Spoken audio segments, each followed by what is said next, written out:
Hello everyone, welcome back to School World Gaps, and today's video will be saying Getting to Know Plants Part 2. If you haven't seen Part 1 yet, please do. We have discussed types of plants in it, basically herbs, shrubs, trees, creepers, climbers, etc. In today's video, we'll be seeing leaves.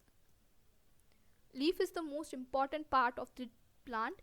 Most leaves are green in color, although you might have seen some red colored and yellow colored leaves. They are of different shapes and sizes. Different parts of a leaf. Veins. The lines on a leaf are called veins. That is very basic, very simple. We have seen the veins, and they are normally a little higher than the or little thicker than the leaf itself. And then we have midrib. So midrib is the thick vein in the middle of the leaf. It crosses through the whole leaf and it leads to other veins.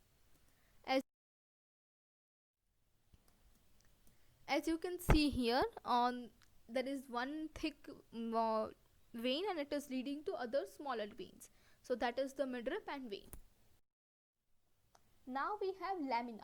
Lamina is the broad green part of the leaf.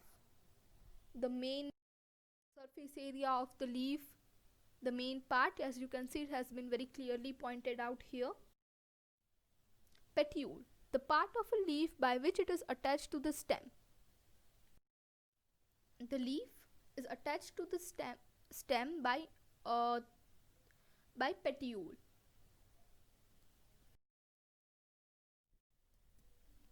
Leaf venation. What is leaf venation?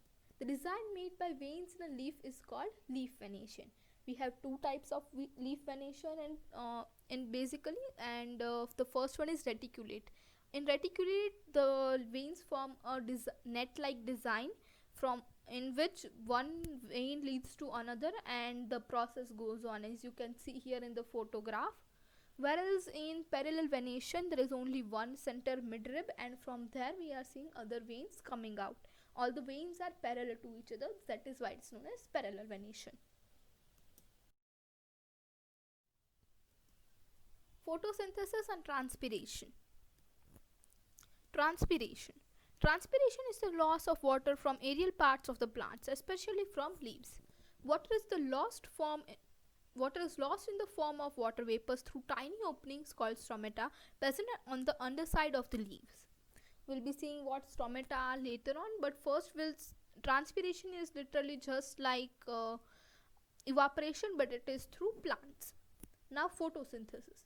Photosynthesis is the process by which the plant converts carbon dioxide and water into food using sunlight as the energy source. Photosynthesis happens in green leaves only, as it requires chlorophyll. So requirements for photosynthesis are carbon dioxide, water, sunlight and chlorophyll. With the help of all four of these things, water and carbon dioxide is converted into food.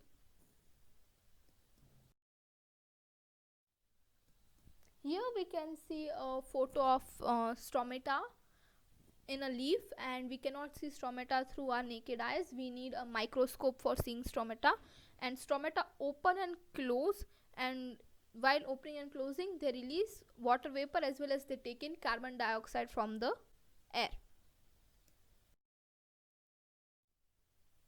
This is a diagram of photosynthesis. It could be very useful in exams and everything. It is very easy way to understand photosynthesis.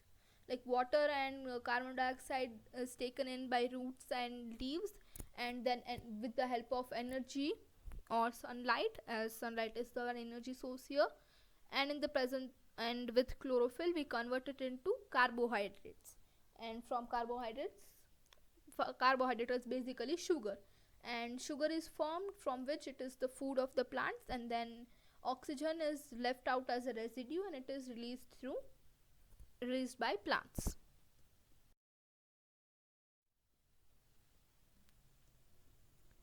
Thank you very much for watching School World Gaps. If you like the video, please like, share and subscribe. Thank you.